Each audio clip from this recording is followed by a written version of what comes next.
Maya had always dreamed of becoming a painter. As a child, she spent hours sketching in her worn-out notebook, filling it with colors she couldn't even name. By the time she turned 18, she decided to turn her passion into her life's purpose. But the world wasn't kind to dreamers. At her first exhibition, she stood nervously by her paintings, bright landscapes, portraits of strangers, and an abstract piece she was most proud of.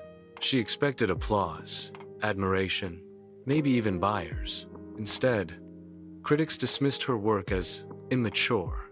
One man even chuckled and said, "Keep this as a hobby, dear. Art isn't for everyone." The words cut like glass. When Maya returned home, she shoved her brushes into a drawer and swore she'd never pick them up again. Days turned into weeks. Her sketchbooks gathered dust. Each time she saw a blank canvas, she felt guilt and anger. They were right, she told herself. I failed. I'm not good enough. One evening, she visited her grandmother, who noticed the sadness on Maya's face. "Child, why do you look so defeated?" Maya confessed everything. "I failed, Grandma. My art isn't good enough." They laughed at me. "I don't think I'll ever try again." Her grandmother, a woman who had seen wars and losses, smiled gently. "Tell me, Maya, when you were a baby and you tried to walk, did you fall?" "Of course. And when you fell, did you say, 'I guess walking isn't for me?' Or did you stand up again?"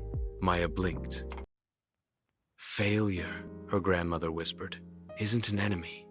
It's a teacher. It tells you what doesn't work, so you can discover what does." That night, Maya sat before a blank canvas. For the first time in months, she picked up a brush, but instead of painting for critics or buyers, she painted for herself. She painted her disappointment, her laughter, her tears. The canvas became her diary. The result wasn't perfect, but it was alive. Slowly, she started again.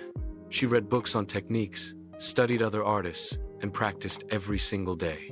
She realized her first failure had revealed something crucial. She needed to grow, to evolve, to learn.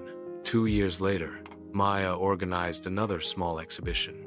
She remembered the sting of her first failure, but instead of fearing it, she welcomed it. When visitors arrived, they paused before her work. Some frowned, some smiled, and a few even asked to buy pieces. One critic approached her and said, "Your art has depth now. It speaks." Maya didn't feel triumphant. She felt grateful, because without her first failure, she would never have reached this moment. Failure didn't end her dream. It shaped it. It taught her humility, patience, and persistence. It reminded her that mastery is built on mistakes. Now, whenever young artists came to her for advice, Maya always told them the same thing.